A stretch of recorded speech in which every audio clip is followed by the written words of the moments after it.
Praise the lord. నా ప్రియమైన సోదరి సోదరులారా, ప్రభు అయిన యేసుక్రీస్తు నామములో మీకందరికీ నా యొక్క హృదయపూర్వక వందనాలు తెలియజేస్తూ ఉన్నాను. ఎలా ఉన్నారు? మీరందరూ క్షేమంగా ఉండాలని మనస్ఫూర్తిగా కోరుకుంటూ ఉన్నాను. నా ప్రియమైన సోదరి సోదరులారా, క్రైస్తవులకు మరణం ఒక్కటి మాత్రమే ఉంటే ఏమాత్రము ప్రతిఫలము ఉండదు. నా ప్రియమైన సోదరి సోదరులారా, క్రైస్తవులకు మరణంతో పాటు పునరుత్థానం కూడా ఖచ్చితంగా ఉండాలి. ఇప్పుడు ఒక కాయిన్కి రెండు వైపులా అచ్చు ఉంటేనే ఆ కాయిన్ చెల్లుబాటులో ఉంటుంది. అలాగే క్రైస్తవులకు మరణం ఒక్కటే ఉంటే అది ఏమాత్రము ప్రతిఫలం ఉండదు. మరణంతో పాటు పునరుత్థానం కూడా ఉంటేనే ప్రతిఫలం ఉంటుంది. యేసుక్రీస్తు ప్రభువారి యొక్క శిలువ బలియాగం ఒక్కటే ఉంటే క్రైస్తవులకు ఏమాత్రం ప్రతిఫలం ఉండదు. శిలువ బలియాగంతో పాటు పునరుత్థానం కూడా ఉంటేనే క్రైస్తవులకు ప్రతిఫలం ఉంటుంది. రక్షణకే కానీ, విజయానికే కానీ, నిరీక్షణకే కానీ, బహుమానానికే కానీ, నిత్య సంతోషానికే కానీ క్రైస్తవులకు మరణం ఒక్కటి ఉంటే సరిపోదు, పునరుత్థానం కూడా ఉండాలి. అలాగే క్రైస్తవులకు బాప్తిస్మం అనే లోక సంబంధమైన మరణం ఒక్కటి ఉంటే సరిపోదు. బాప్తిస్మం అనే మరణంతో పాటు పునరుత్థానం అనే నూతన జీవాన్ని కూడా నీ జీవితంలో, నా జీవితంలో కలిగి ఉంటేనే మన యొక్క జీవితంలో దేవుడిచ్చే బహుమానానికి, దేవుడిచ్చే విజయానికి, దేవుడిచ్చే నిరీక్షణకు, దేవుడిచ్చే నిత్య సంతోషానికి అర్హులంగా ఎంచబడతాం. నా ప్రియమైన సహోదరి సహోదరుడా, పునరుత్థానం అంటే నూతన జన్మ, నూతన జీవితం, పాపాన్ని అసహించుకునే జీవితం ఉంటేనే పరలోకంలో ప్రవేశించడానికి మనకు అర్హత ఉంటుంది. ఒక్కసారి మనం రోమియోలకు రాసిన పత్రిక 6వ అధ్యాయము 3, 4, 5 వచనాలు చూసినట్లయితే చాలా ప్రశస్తమైన మాటలు అక్కడ వ్రాయబడుతూ వచ్చాయి. ఆ మాటలు మనం ఒక్కసారి చూసినట్లయితే, క్రీస్తు యేసులోనికి బాప్తిస్మము పొందిన మనమందరము ఆయన మరణంలోనికి బాప్తిస్మం పొందితిమని మీరు ఎరుగరా? కాబట్టి తండ్రి మహిమ వలన క్రీస్తు మృతులలో నుండి ఎలాగూ లేపబడెనో అలాగే మనమును నూతన జీవము పొందిన వారమై నడుచుకున్నట్లు మనము బాప్తిస్మం వలన మరణంలో పాలు పొందుటకై ఆయనతో కూడా పాతి పెట్టబడితిమి. బాప్తిస్మం అంటే ఏంటి? ఈ లోక సంబంధమైన జీవితానికి మరణించిన వారమై ఆయనతో కూడా పాతి పెట్టబడ్డాం.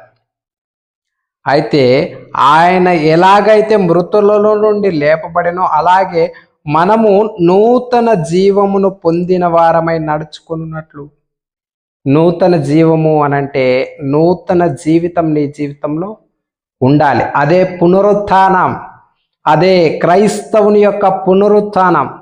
క్రైస్తవుని పునరుత్థానము అనంటే నూతన జీవితం. నీ జీవితాన్ని బట్టి, నీ క్రియలను బట్టి, నీ నడవడికను బట్టి, నీ ప్రవర్తనను బట్టి దేవుని నామానికి మహిమ రావాలి. అలాంటి నూతన జీవితం నీ జీవితంలో ఉంటేనే దేవుడిచ్చే విజయానికి, దేవుడిచ్చే నిరీక్షణకు, దేవుడిచ్చే బహుమానానికి, దేవుడిచ్చే నిత్య సంతోషానికి అర్హుడవుగా, అర్హురాలవుగా ఎంచబడతావు. ఉందా నీ జీవితంలో, నా జీవితంలో పునరుత్థానంతో కూడిన నూతన జీవితం? ఇక్కడ ఒక సింపుల్ స్టోరీ చెప్పాలండి నేను మీకు. నిజంగా మొన్ననే రీసెంట్గా ఒక 2 days బ్యాక్ వేటు న్యూస్లో ఈ న్యూస్ చదివాను నేను. అతని పేరు ఏంటంటే వీనేస్ అంట. అతని పేరు వీనేస్. అతడు ఏం చేస్తూ వచ్చాడంటే, అతను చిన్నప్పటి నుంచి ప్రతి చోట అవినీతి అవినీతి చూస్తూ పెరిగాడంట. చూస్తూ పెరుగుతూ వచ్చాడు. ఎక్కడ చూసినా అవినీతి, ఎక్కడ చూసినా లంచగొండితనం చూస్తూ పెరుగుతూ వచ్చాడంట. అయితే అతనికి చివరికి ఏమైంది అని అంటే, అతను అనుకున్నాడంట, నేను పెద్దగైన తర్వాత ఏదో ఒక జాబ్ చేస్తూ మరి గవర్నమెంట్ ఉద్యోగాన్ని సంపాదించి అవినీతిని నిర్మూలన చేయాలనుకున్నాడంట. అయితే అతను మరి పెద్దగయ్యాడు, మంచి గవర్నమెంట్ జాబ్ వచ్చింది. అవినీతిని నిర్మూలన చేయడానికి నాకు మంచి అవకాశం దొరికింది అనుకున్నాడంట. ఇక అవినీతి అనేది లేకుండా చేస్తానని అనుకున్నాడంట. అప్పుడే ఒక పెద్ద కాంట్రాక్టర్ వచ్చాడంట.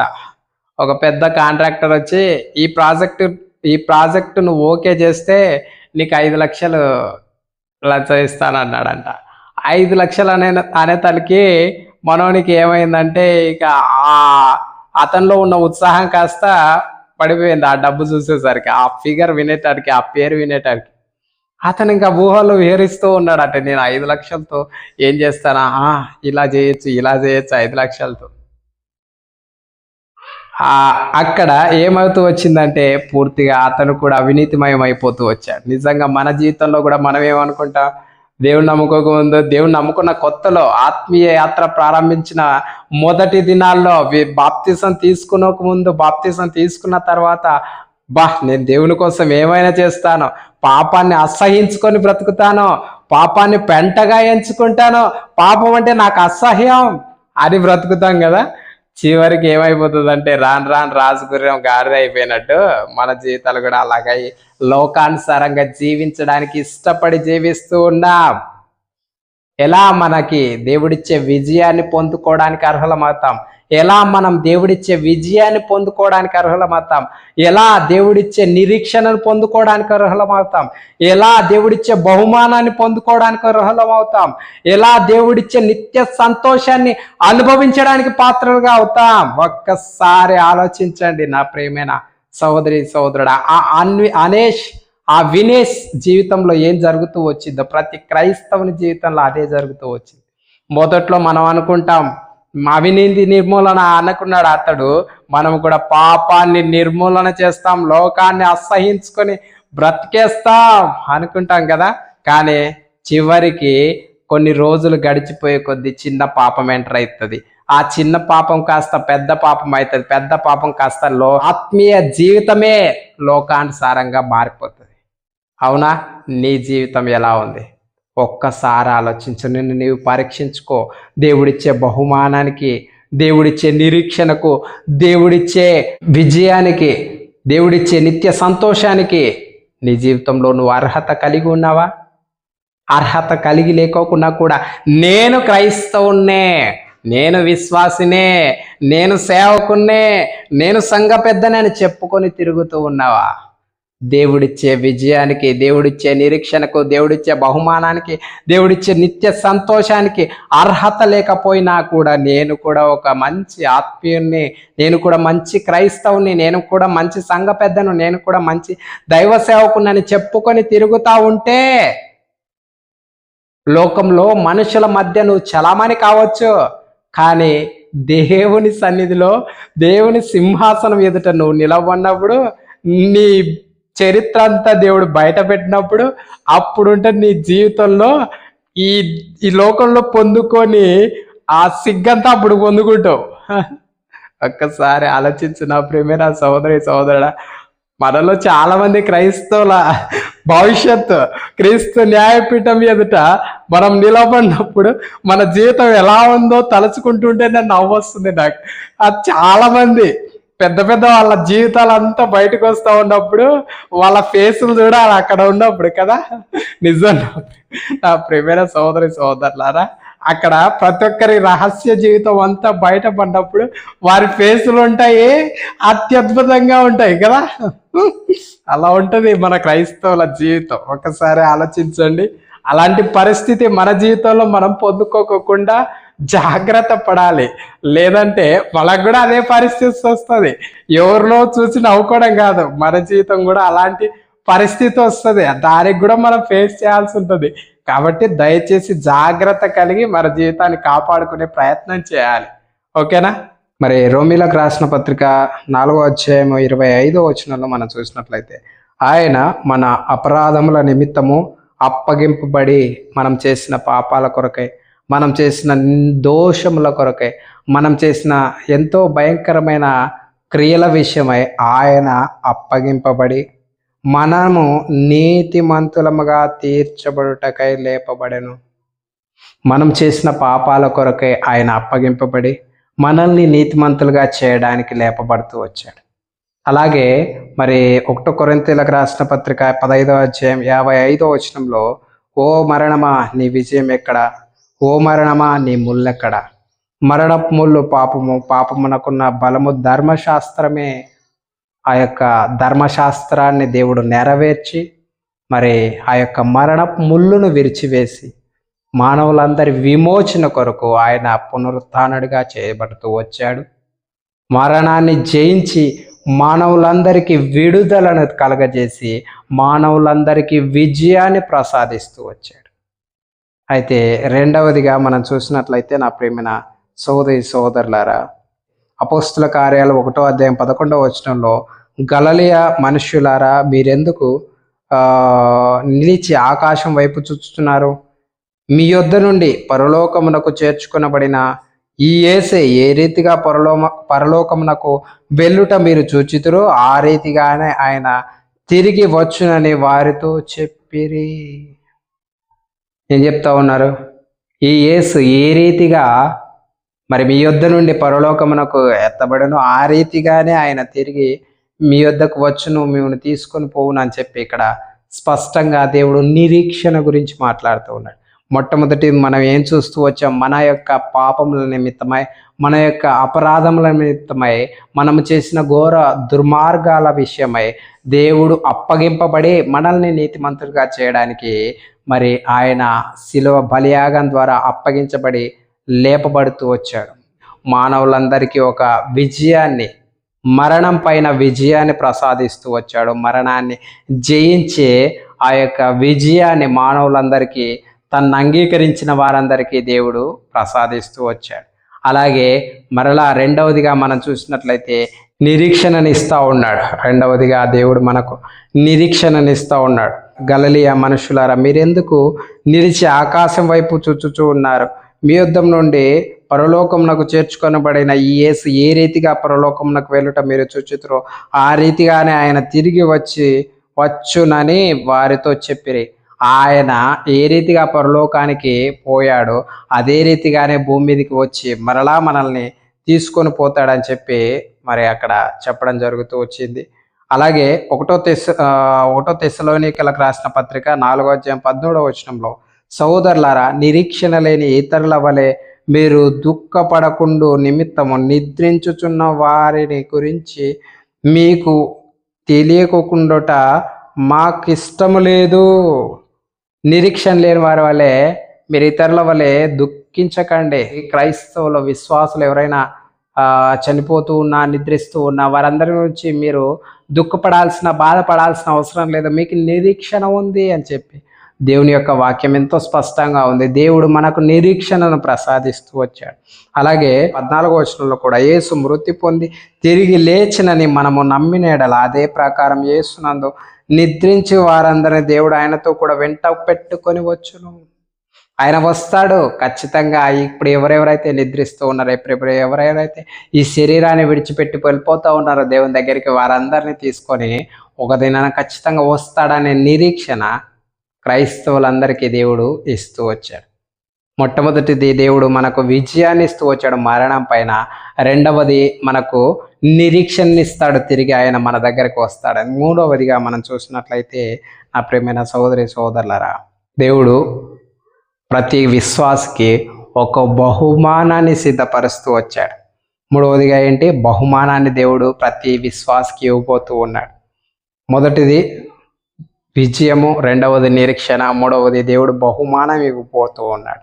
మృతులలో నుండి 1 పేతురు రాసిన పత్రిక 1వ అధ్యాయం 4వ వచనంలో, అనగా అక్షయమైనది, వాడబారనిది, నిర్మలమైనది స్వాస్థ్యమును మనకు కలుగునట్లు ఆయన విశేష కనికరం చొప్పున మనల్ని మరలా జన్మింపచేసెను. ప్రకటన గ్రంథం 2వ అధ్యాయం 10వ వచనంలో, ఇదిగో మీరు శోధింపబడినట్లు అపవాది మీలో కొందరిని చెరలో వేయింపబోచున్నాడు.